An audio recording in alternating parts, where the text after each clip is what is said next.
আল্লাহ সুবহানাহু ওয়া তাআলা ইসলামে যতগুলো বিধান দিয়েছেন, ইসলাম আর ঈমান দুটোর মধ্যে পার্থক্য আছে। ঈমান হচ্ছে মানুষের অন্তরের বিষয়, 6টা বিষয় মনে মনে বিশ্বাস করতে হয়, যার একটা আজকে আপনাদের বিশ্বাস করানোর চেষ্টা করলাম, সেটা হচ্ছে ফেরেশতা। 6টা বিষয় মনে মনে বিশ্বাস করতে হয়, এটা ঈমান।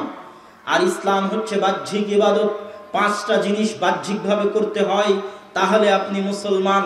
আর ওই 5টা ইবাদত বাহ্যিকভাবে না করলে, অন্তরে ঈমান থাকলেও আপনাকে মুসলমান বলে গণ্য করা হবে না। ওই 5টা বাহ্যিক ইবাদত আপনারা জানেন, মুখে কালেমার উচ্চারণ, সালাত, সিয়াম, হজ, যাকাত। এই 5টা ইবাদতের মধ্যে শাহাদাতাইন, কালেমাতুশ শাহাদা বাদে যে 4টা ইবাদত আছে প্রকাশ্য বাহ্যিক, এই 4টা ইবাদতের 2টা ইবাদত আল্লাহর দয়া, আল্লাহর রহমতের সাথে সম্পৃক্ত, আর 2টা ইবাদত আল্লাহর ক্ষমতা, আল্লাহর দাপট, আল্লাহর পাওয়ারের সাথে সম্পৃক্ত। যে 2টি আল্লাহর দয়া, আল্লাহর রহমতের সাথে সম্পৃক্ত, তার একটা হচ্ছে সিয়াম। আল্লাহ সুবহানাহু ওয়া তাআলা নবী, রাসূল, কোন খলিফা, কোন শাসক, কোন ব্যক্তি কাউকে জোর করে সিয়াম পালন করাতে পারবে না। ও যদি দিনের বেলা গোপনে পানি খেয়ে নেয়, ঠেকানোর কেউ নাই। এই জন্য সিয়ামের সম্পর্ক আল্লাহর দয়ার সাথে, আল্লাহর ভালোবাসার সাথে, আল্লাহর রহমতের সাথে। হজ মানুষ আগ্রহের সাথে, আবেগের সাথে মানুষ হজ করতে যায়। হজের সম্পর্ক আল্লাহর শাসন ক্ষমতার সাথে নয়, আল্লাহর দয়া, আল্লাহর ভালোবাসার সাথে। আল্লাহর ঘর দেখতে যাবে মানুষ জীবনে একবার, এটা হচ্ছে আল্লাহর ভালোবাসার সাথে মানুষের সম্পর্ক। কিন্তু 2টা ইবাদত এমন আছে যেটা আল্লাহর শাসন, আল্লাহর দাপট, আল্লাহর ক্ষমতা, আল্লাহর পাওয়ারের সাথে সম্পৃক্ত। তার একটা হচ্ছে সালাত, একটা হচ্ছে যাকাত। আদায় করতেই হবে, আদায় না করলে পিটিয়ে আদায় করানো হবে। যদি আদায় না করে জেলখানায় ভর্তি করা হবে। জেলখানায় গিয়ে যদি আদায় না করে তাহলে তাকে হত্যা করা হবে। খলিফা তাকে হত্যা করবে, তার রক্ত প্রবাহিত করবে, তার বিরুদ্ধে যুদ্ধ করবে যদি সালাত ছেড়ে দেয়, যদি যাকাত ছেড়ে দেয়। এই জন্য এই 2টা ইবাদত আল্লাহর শাসন ক্ষমতা, আল্লাহর পাওয়ারের সাথে সম্পৃক্ত। আল্লাহ যেই সামাজিক ব্যবস্থা চান ইসলামের মাধ্যমে, ওই সামাজিক ব্যবস্থা সালাত ছাড়া কল্পনা করা সম্ভব নয়। আল্লাহ যে অর্থনৈতিক ব্যবস্থা চান ইসলামের মাধ্যমে, ওটা যাকাত ছাড়া কল্পনা করা সম্ভব নয়। সালাতের বিষয়ে দ্বিতীয় পয়েন্ট, সালাতের বিষয়ে দ্বিতীয় পয়েন্ট হচ্ছে, একটা উদাহরণ দিয়ে আপনাকে বুঝাই। উদাহরণ হচ্ছে, আপনি যখন কোনো স্কুলে আপনার ছেলে মেয়েকে ভর্তি করাতে যাবেন, তো স্কুলের অনেক নিয়ম কানুন থাকে, এটা করা যাবে না, এটা করা যাবে না, এটা করা যাবে না, এটা করা যাবে না। আপনি সব নিয়ম কানুন মেনে নিলেন। যেমন এখন ভারতের স্কুলগুলোতে হিজাব নিষিদ্ধ করার চেষ্টা চলতেছে।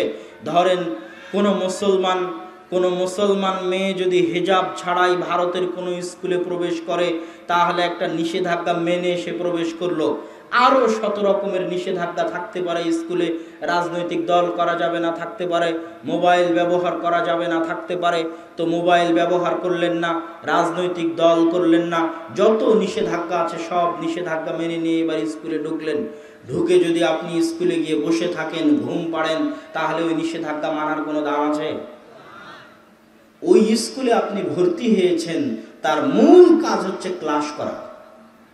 বাকি যে নিষেধাজ্ঞাগুলো আছে, এই নিষেধাজ্ঞাগুলো সিস্টেম পরিচালনার জন্য, আপনাকে কন্ট্রোলে রাখার জন্য, আপনাকে একটা সিস্টেমের মধ্যে রাখার জন্য। আপনি ইসলামে আসছেন, ইসলাম গ্রহণ করেছেন, ইসলামে সুদ হারাম, সুদ খেলেন না। ইসলামে ঘুষ হারাম, ঘুষ খেলেন না। ইসলামে বিড়ি সিগারেট তামাক জর্দা গুল খাওয়া হারাম, খেলেন না। ইসলামে জুয়া খেলা মদ খাওয়া হারাম, খেলেন না। জেনা চুরি করা ডাকাতি করা হারাম, করলেন না। পৃথিবীতে এরকম হাজারো লাখো শত হিন্দু খ্রিস্টান ইহুদি আছে যারা মদ খায় না, যারা সুদ খায় না, যারা ঘুষ খায় না, যারা জেনা ব্যভিচারে লিপ্ত হয় না, যারা চুরি করে না, যারা মিথ্যা কথা বলে না। এরকম কি নাই অমুসলিম? অসংখ্য, অগণিত আছে। ওই অমুসলিমকে ইসলামের সব নিষেধাজ্ঞা মানে একজন হিন্দু।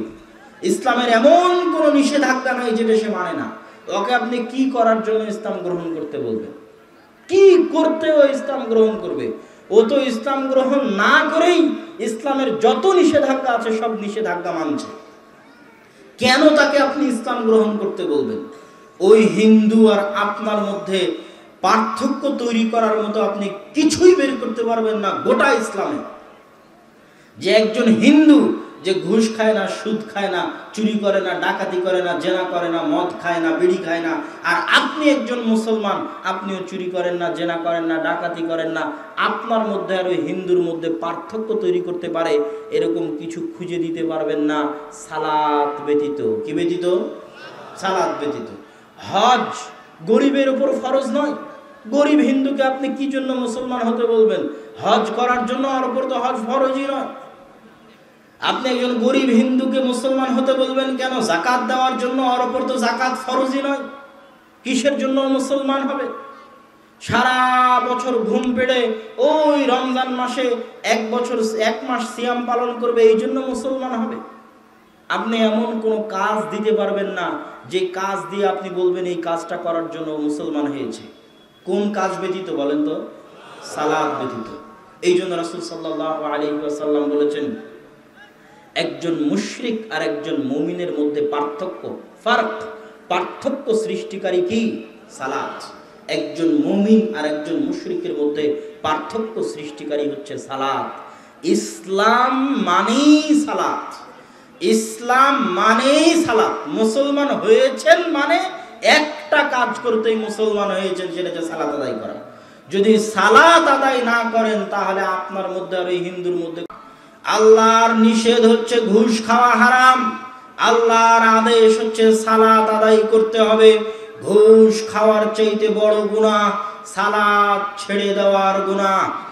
আল্লাহর নিষেধ হচ্ছে মদ খাওয়া, বিড়ি, সিগারেট, গুল, জর্দা খাওয়া হারাম। আল্লাহর আদেশ হচ্ছে তোমাকে সালাত আদায় করতে হবে। মদ খাওয়ার গুনাহের চাইতে সালাত ছেড়ে দেওয়ার গুনাহ বড়। আল্লাহর নিষেধ হচ্ছে জেনা করা যাবে না, আল্লাহর আদেশ হচ্ছে সালাত আদায় করতে হবে। জেনা করার চাইতে বড় গুনাহ সালাত ছেড়ে দেওয়ার গুনাহ। আল্লাহর আদেশ অমান্য করা, আল্লাহর নিষেধ অমান্য করার চাইতে বড়।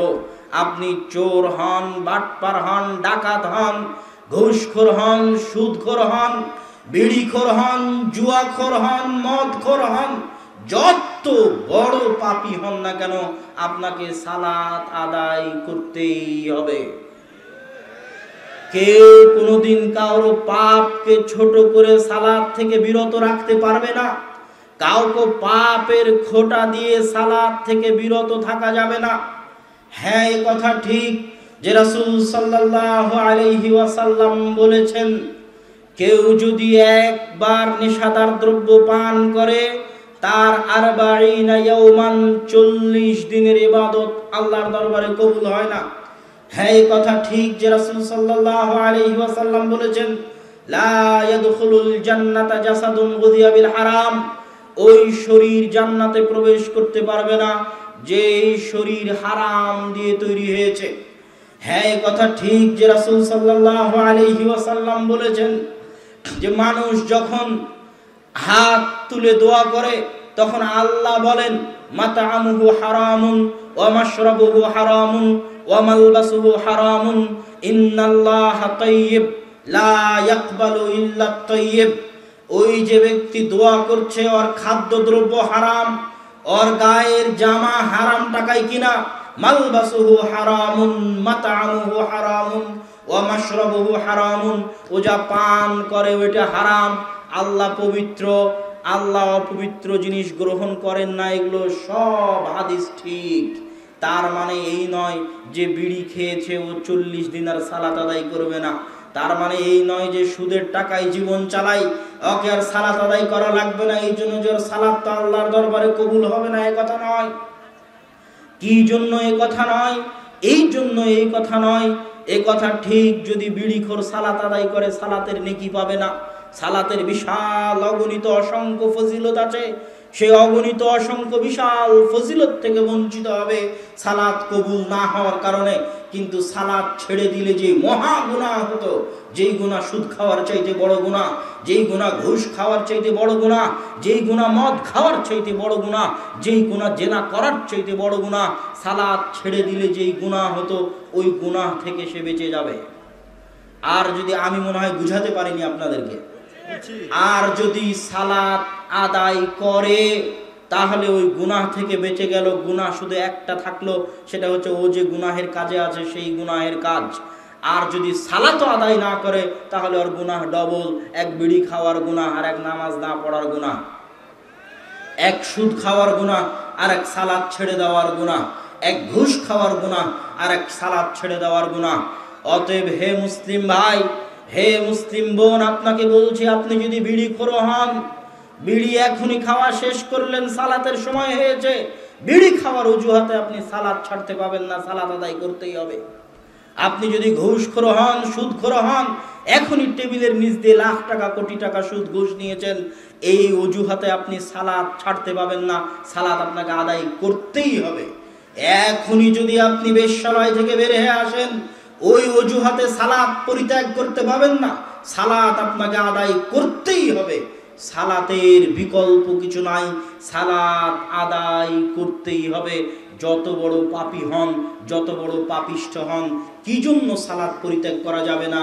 এই সালাতই যদি ধরে রাখেন আপনি, এই সালাত একদিন আপনাকে গুনাহ থেকে বিরত রাখবেই রাখবেই রাখবেই ইনশাআল্লাহ। কি জন্য এই সালাত আপনাকে গুনাহ থেকে বিরত রাখবে?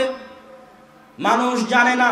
কোরআনের এই আয়াতের ব্যাখ্যা মানুষ বুঝতে পারে না যে ইন্নাস সালাতা তানহা আনিল ফাহশাই ওয়াল মুনকার, সালাত মানুষকে গুনাহ থেকে বিরত রাখতে পারে, আল্লাহ কোরআনে বলছেন। কিন্তু মানুষে জানে না, মানুষে বুঝে না। কিভাবে সম্ভব? দেখেন, পৃথিবীতে যত মানুষ গুনাহ করে, সব মানুষ গুনাহ করে অন্তরকে কন্ট্রোল না করতে পারার কারণে, অন্তরকে নিয়ন্ত্রণ করতে না পারার কারণে মানুষ গুনাহে লিপ্ত হয়। জিব্রাইলকে যখন আল্লাহ বলেছেন যাও জাহান্নাম দেখে আসো, হুজিবাতিল নারু বিশাহাওয়াত, আল্লাহ জাহান্নামকে ঘিরে দিয়েছেন মানুষের মনের চাহিদা দিয়ে, মনের চাওয়া, মনের পাওয়া, মনের আকাঙ্ক্ষা, মনের স্বাদ, মনের ইচ্ছা দিয়ে আল্লাহ জাহান্নামকে ঘিরে দিয়েছেন। এই জন্য মনকে কন্ট্রোল করতে না পারার কারণেই মানুষ গুনাহ করে। গুনাহ থেকে বাঁচতে হলে আগে মনকে কন্ট্রোল করার প্রশিক্ষণ নিতে হবে, কিভাবে মনকে কন্ট্রোল করা যায়। আর কোনো কাজ না করে কোনোদিন কোনো কিছুকে কন্ট্রোল করা যায় না। কিছু কাজ চাপিয়ে দিলে ও প্রশিক্ষিত হয়। যার উপরই যে কাজ চাপিয়ে দিবেন, ওর প্রশিক্ষণ শুরু হয়ে গেছে। কাজ করতে করতেই ও ট্রেনিং নিয়ে ফেলে কিভাবে ও কোন জিনিসকে কেমনে কন্ট্রোল করবে। আর যদি কাজ চাপিয়ে না দেন, ও কোনোদিন প্রশিক্ষিত হতে পারবে না। আপনার অন্তরকে যদি আপনি কন্ট্রোল করতে চান, গুনাহ থেকে বাঁচাতে চান, যে গুনাহ করতে চান না, আপনি গুনাহ থেকে বাঁচতে চান, পৃথিবীর যে কোনো গুনাহ থেকে বাঁচতে চান, তাহলে আগে আপনার অন্তরকে কন্ট্রোল করা শিখতে হবে। আর অন্তরের উপর কন্ট্রোল ক্ষমতা প্রতিষ্ঠা করার পৃথিবীতে সালাতের চাইতে বড় কোনো মাধ্যম নাই। 5 ওয়াক্ত সালাত মসজিদে জামাতে উপস্থিত হওয়া পৃথিবীর বুকে সবচেয়ে বড় চ্যালেঞ্জ। 5 ওয়াক্ত সালাত জামাতে মসজিদে উপস্থিত হওয়া পৃথিবীর বুকে মনের বিরুদ্ধে সবচেয়ে বড় চ্যালেঞ্জ।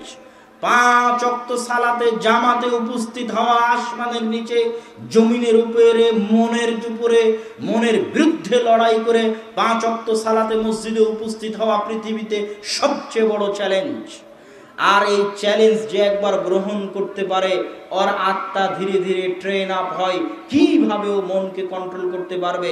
একবার যদি 5 ওয়াক্ত সালাত নিয়মিত মসজিদে আদায় করার অভ্যাসই বানিয়ে ফেলে নিজের আত্মাকে, ওই আত্মা গুনাহ থেকে বিরত থাকা এমনি শিখে যাবে। যত মানুষ দেখবেন গুনাহে লিপ্ত, এরা কেউ নিয়মিত 5 ওয়াক্ত সালাত জামাতে আদায় করতে পারে না। এই জন্যই তার অন্তরের উপর তার কন্ট্রোল ক্ষমতা প্রতিষ্ঠা হয় না, কেননা তার অন্তর তার নিয়ন্ত্রণের বাইরে। আপনি যদি অন্তরকে কন্ট্রোল করতে চান, প্রথম ফার্স্ট পদক্ষেপ হচ্ছে 5 ওয়াক্ত সালাত মনের বিরুদ্ধে লড়াই করে মসজিদে উপস্থিত হয়ে আদায় করতে হবে। তাহলে আপনার অন্তর প্রশিক্ষিত হবে, অন্তরকে আপনি কন্ট্রোল করা শিখে যেতে পারবেন। রাসূল সাল্লাল্লাহু আলাইহি ওয়াসাল্লাম এমনি বলেননি, কেউ যদি 40 দিন টানা 40 দিন 5 ওয়াক্ত সালাত তাকবীরে তাহরিমার সাথে উপস্থিত হয়ে আদায় করে, আল্লাহু আকবার বলে যে সালাত শুরু হয়, এই তাকবীরে তাহরিমার প্রথম তাকবীর মিস না দিয়ে টানা 40 দিন 5 ওয়াক্ত সালাত মসজিদে তাকবীরে তাহরিমার সাথে আদায় করে, ও জাহান্নাম থেকে মুক্ত। এত বড় ফজিলত তো আল্লাহ রাসূল এমনি ঘোষণা করেনি, কালকে থেকে শুরু করেন, কয়দিন পারেন।